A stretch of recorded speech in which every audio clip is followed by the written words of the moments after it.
la mort est la seule aventure qui te reste. Non, rien à voir avec le confinement, ni avec le fait que Johnny Depp ne soit plus jamais un pirate des Caraïbes, et pourtant, on va vous parler de pirates et d'un film de Spielberg particulièrement mal aimé.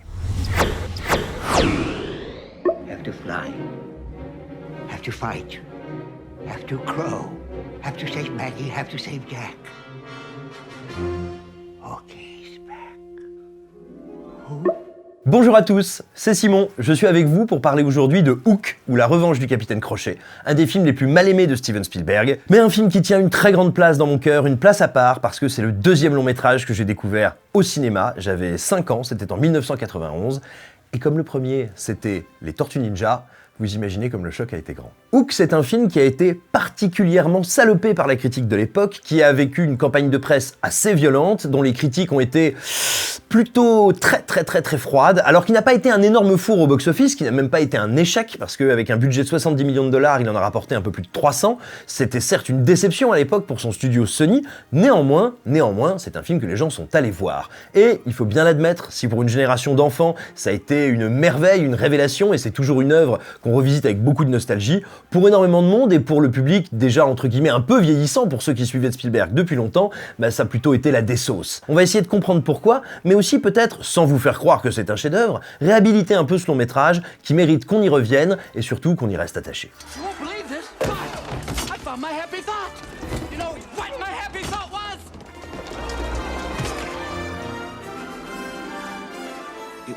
Dans un deuxième temps, j'aborderai quelles sont les véritables faiblesses du film, et Dieu sait qu'il y en a, mais il faut tout d'abord qu'on revienne sur pourquoi ce film nous a marqué, et pourquoi vous qui en avez un mauvais souvenir, vous feriez peut-être bien de le regarder à nouveau. À mon sens, ce qui rend les 30 premières minutes de ce film exceptionnelles, c'est que la mise en scène de Spielberg, elle est vraiment au top d'un truc qui fait merveilleusement, c'est l'empathie. C'est même emphatique. Il va démultiplier toutes les émotions, et surtout il va le faire très efficacement en mettant en place beaucoup d'enjeux dramatiques, beaucoup de problématiques pour ses personnages. En premier lieu, bien sûr, pour son héros, Peter Banning, qui est interprété par Robin Williams, qui est tout simplement ce Peter Pan devenu adulte, devenu un homme d'affaires à succès, qui a perdu toute candeur, toute naïveté, et surtout qui a oublié qu'il avait été Peter Pan. Eh bien cet homme, qui vit aux États-Unis, à l'occasion des fêtes de fin d'année, va revenir à Londres et renouer dans l'embarras et la gêne, parce que ça l'embarras, c'est ça le gêne, avec Wendy qui a bien vieilli, et Wendy qui en fait est devenue sa belle-mère vu qu'il a épousé sa fille. Ce qui se passe dans cette première demi-heure, c'est un truc très particulier qui arrive pas si fréquemment que ça chez Spielberg. Tout le monde l'a dit, tout le monde l'a commenté, c'est exact, c'est un cinéaste de l'enfance, ou en tout cas du sentiment de l'enfance.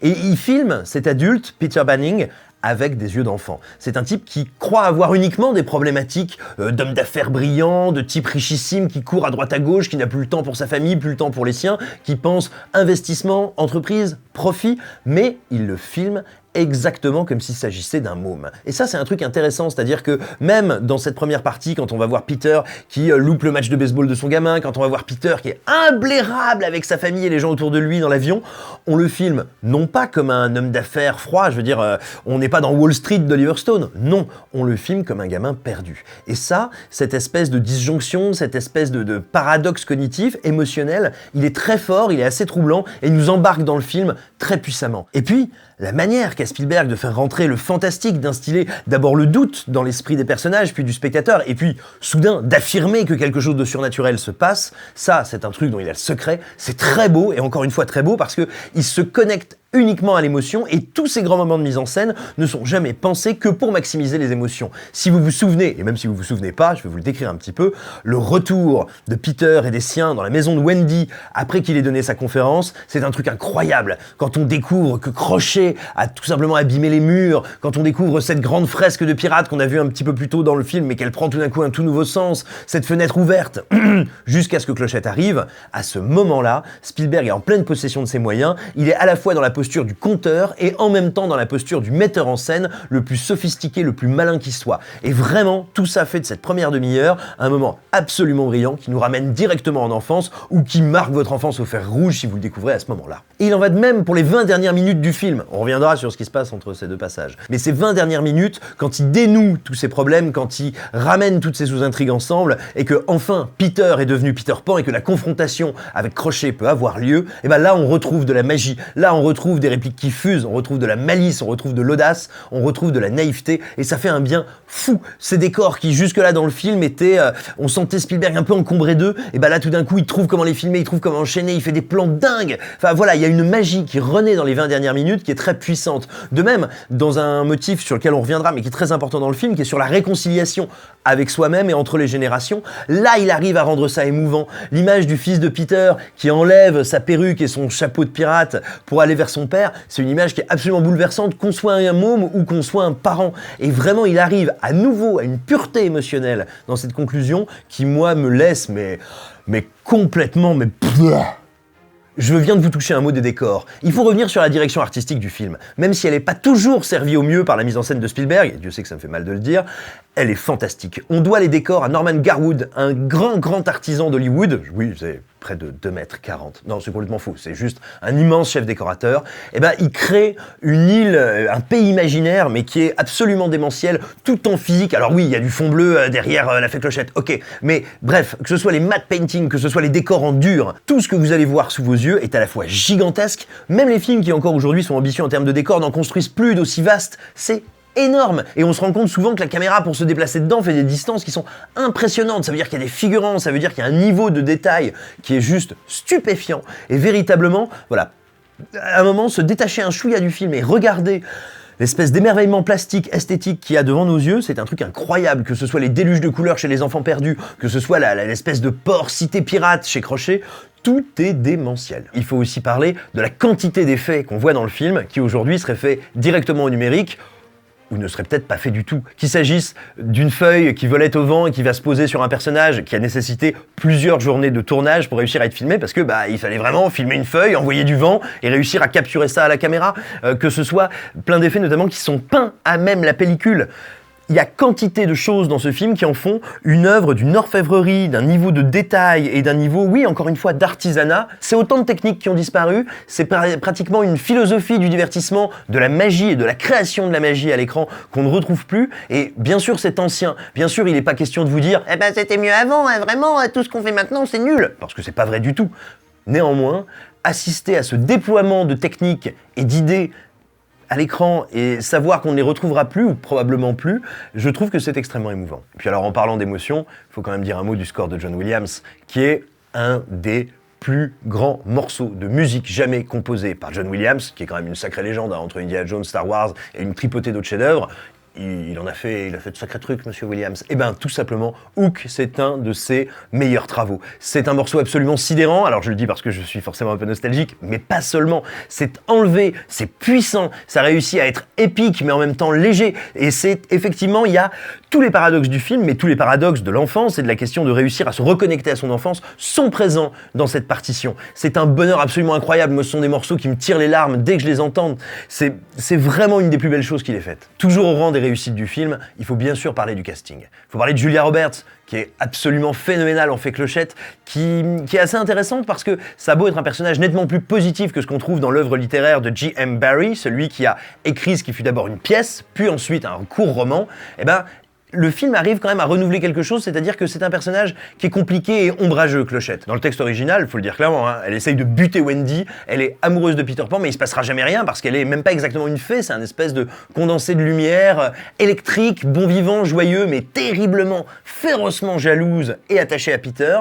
Et vraiment, dans le texte de Barrie, c'est une saloperie. Alors, le film ne reprend pas du tout ça, néanmoins il a cette idée de faire de Clochette une amoureuse éconduite, quelqu'un que finalement, un peu comme Wendy, Peter n'aura jamais compris, qu'il aura sacrifié à ses propres ambitions et à sa propre existence, et qui nous renvoie donc à l'égoïsme du personnage principal. Ça en fait un personnage très nuancé, très compliqué, beaucoup plus que, on va dire, son apparence voltante et lumineuse ne le laisse penser sur le papier, et ça, pour moi, c'est une grande réussite. Et puis Roberts, elle apporte toute sa lumière, mais aussi toute la gamme d'émotions extrêmement fortes qu'elle est capable d'amener à ses personnages. Et encore une fois, je dirais, la fausse joie ou la joie un peu grave qui la caractérise bien plus que ce qu'on a voulu décrire d'elle comme « Oh là là, cette jolie petite chose pleine de peps ». Non, elle a toujours eu un jeu beaucoup plus fin et il s'exprime vraiment dans le film. C'est d'autant plus important de le rappeler qu'au moment de la production de Hook, elle a été l'objet d'une campagne de presse absolument abominable et particulièrement sexiste, comme on en trouve encore un peu maintenant, hein, de temps en temps à Hollywood, c'est-à-dire qu'elle était décrite, elle sortait de plusieurs années de tournage extrêmement intensive, elle était exténuée, elle sortait en plus de ça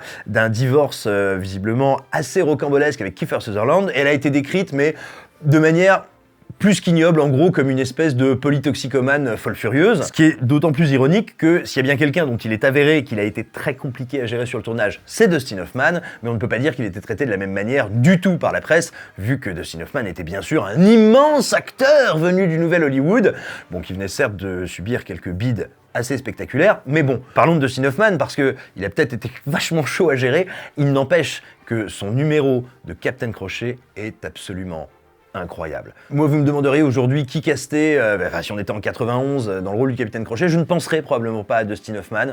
C'est une idée de génie. Il est parfait, là aussi, il est extrêmement subtil, extrêmement fin, tout en ayant des traits quasiment de cartoon. Il est veule, il est sophistiqué, il est lâche, il est méchant, il est intriguant, il est content de lui, il exude une vantardise incroyable, obsédé par l'étiquette et l'apparence, et ça fonctionne merveilleusement. Son charisme envahit l'écran, et moi, pendant très longtemps, et alors que j'étais quand même déjà un cinéphage, sinon accompli, en tout cas un cinéphage affamé, j'ai mis extrêmement longtemps à réaliser que c'était Dustin Hoffman que je voyais dans ce rôle. Et encore aujourd'hui, quand je le regarde, au bout d'à peu près 7 secondes, j'oublie totalement le comédien, et je ne vois que cette incarnation du Capitaine Crochet qui est fantastique.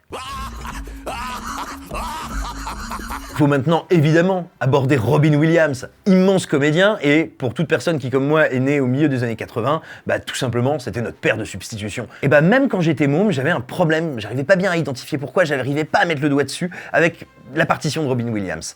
Non pas qu'il soit mauvais, évidemment pas. Notamment dans l'ouverture et dans la conclusion du film, il est démentiel justement. C'est d'abord une espèce de boule d'émotion rentrée et à la fin une colonne de lumière qui monte jusqu'à Jupiter. Mais entre les deux, j'ai l'impression que d'une séquence à l'autre, il est parfois en décalage, parfois à contretemps, comme s'il jouait pas la partition dans le bon sens, ou peut-être comme si on lui avait pas donné la bonne partition. Et c'est là où on va être obligé de parler de Steven Spielberg, parce que je me demande si l'état d'esprit dans lequel le réalisateur, que j'adore, a abordé le film, n'a pas fait qu'il y a peut-être eu quelques petits problèmes de direction d'acteur.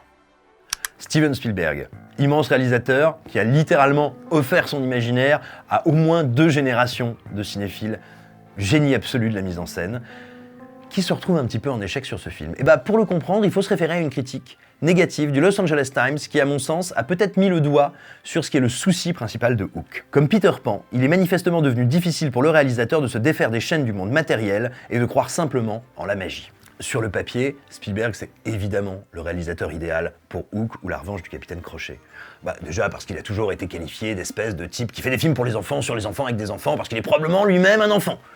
Ce qui n'est pas faux. Disons plus sérieusement que c'est quelqu'un qui a souvent mis sa caméra à hauteur d'enfant, qui a souvent su nous parler de l'émerveillement et de beaucoup d'émotions primaires dans le sens première, qui sont liées à l'enfance, et même, je dirais, il faut regarder Les Dents de la Mer. La capacité qu'il a à générer l'angoisse, le suspense, c'est aussi avec une espèce de puissance souveraine, qui à mon sens est très très liée à la puissance des émotions enfantines. Il nous ramène en tout cas à la pureté émotionnelle. Et en plus de ça, il y a beaucoup de thèmes dans le scénario de Hook, mais qui sont directement en lien avec lui, avec sa vie. Que ce soit les engueulades à travers les générations. On sait qu'il a eu des rapports très compliqués avec son paternel et qu'il s'était rabiboché. Il s'était donc rabiboché avec son père peu de temps avant Hook. Mais il y a aussi toute la question des rapports conjugaux. Il avait divorcé pas si longtemps auparavant. Et voilà, c'était quelque chose qui forcément était dans le script et qui le touchait. Et puis il y a la question, encore une fois, on l'a dit, du rapport avec les mômes. Il y a aussi la figure de l'envol. Peter Pan, c'est un enfant qui vole. Vous avez tous vu E.T., la bicyclette, machin. Voilà, Peter Pan, il n'y a même pas besoin de vélo, salopard. Bref, il y a tout dans ce film pour que le cœur de Spielberg explose. Sauf que toutes ces thématiques-là qu'on vient de citer, il venait de beaucoup les traiter dans plusieurs des films qu'il venait de faire. Donc en réalité, ces thématiques, ces problèmes-là, ces enjeux de personnages, ils étaient déjà sans doute un peu essorés pour lui. Il les connaissait déjà, il les avait déjà traités, il les avait déjà explorés. Donc il est plus frais. Et là, on parle pas d'un motif de mise en scène, on parle pas de « tiens, moi j'aime travailler avec tel objectif de caméra, tiens, moi j'aime travailler avec telle photographie, moi j'aime faire le montage comme ça ». Non, là, on parle vraiment de thématiques qui sont inhérentes à un scénario. Et avoir le sentiment de raconter à chaque fois la même histoire, ça peut être assez pesant. Et c'est peut-être bien ça qui fait qu'il a à ce point-là du mal à trouver le bon tempo avec Robin Williams. Pourtant, là aussi, ça aurait dû être évident. Et il y a plein de séquences, comme je l'ai dit, où Williams est brillant. Néanmoins, il y a aussi plein de séquences qui sont empesées, qui sont à contretemps. Pour moi, ce qui est absolument emblématique de ça, c'est la rencontre avec les enfants perdus. Ça devrait fuser dans tous les sens, ça devrait nous éclater, que ce soit en tant qu'adulte ou en tant qu'enfant, et non, c'est lourd, et non, ça marche pas. Alors bien sûr, le personnage de Peter Banning est pas encore bien dans ses baskets, il sait pas où il est. Évidemment, il n'empêche, on a un peu l'impression de voir un sandwich à la cortisone affronter des piranhas sous cocaïne, et ça ne marche pas du tout. Par exemple, il se perd en sous-intrigue et en personnages secondaires totalement inutiles. Alors autant ça marche à peu près du côté des pirates avec Mouche, merci Bob Hoskins, autant du côté des enfants perdus, mais Rufio le ruffian, mais t'as envie de lui décaniller, de lui mettre des mornifles snackés, de lui péter les rotules tellement ce personnage est imblairable, parce qu'il est écrit au stabilo, parce qu'il est surligné 15 fois, parce que tous ses enjeux sont quand même, franchement, beaucoup trop simplistes, et puis parce que son interprétation est pas folle, disons-le, son écriture est grossière, résultat, quand t'es un gamin, il est insupportable, parce que pour toi, c'est pas le leader des enfants perdus, c'est le type qui te bisute dans la cour de récré, et jamais tu ne t'attaches à lui, et puis quand t'es un adulte, tu te dis non, moi je veux pas de personnage comme ça, viens gamin, on va lui péter la deuxième rotule. Et il y a comme ça beaucoup de problèmes, beaucoup de moments, beaucoup de scènes qui sont trop étirées. Alors, est-ce que c'est des problèmes de montage? Il se trouve que le film a failli être une comédie musicale dont il reste une scène chantée. Et ça a peut-être aussi, comme je vous le dis, tout simplement à voir avec le fait que Spielberg lui-même ne se sent plus aussi bien que ça dans le projet pendant qu'il le tourne, et c'est un truc qu'il a expliqué en 2017 dans les colonnes du magazine Empire. Je me sentais comme un poisson hors de l'eau, je n'avais pas confiance dans le script, seul le premier acte et l'épilogue me satisfaisaient, le corps du film ne m'inspirait pas confiance, je ne savais pas trop ce que je faisais et j'ai essayé de masquer mon insécurité. Plus je me sentais mal à l'aise, plus les décors étaient oppressants. Effectivement, hein, c'est assez flagrant, Spielberg ne se sentait pas très à l'aise, et pour cause.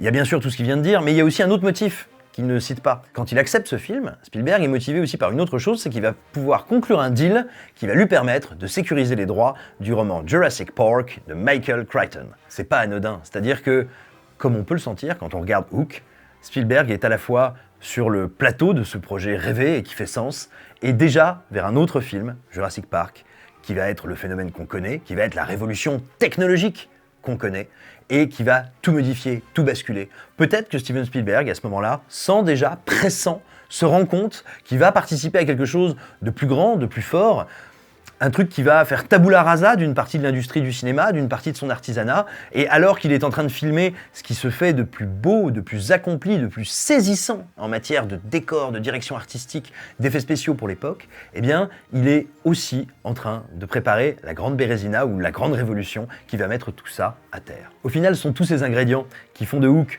non seulement une œuvre nostalgique qu'on a plaisir à revisiter, mais peut-être aussi un film de Spielberg charnière, une œuvre de transition, autant pour lui que pour l'industrie hollywoodienne, et qui mérite aussi d'être revu à l'aune de cette grille de lecture. On espère qu'on vous aura donné envie de le revoir, envie de nous en parler, envie d'en discuter avec nous. Abonnez-vous, tapez la cloche, laissez des commentaires, insultez-nous, dites des choses gentilles, dites des horreurs sur nos mamans. Moi, je m'occupe de la vôtre.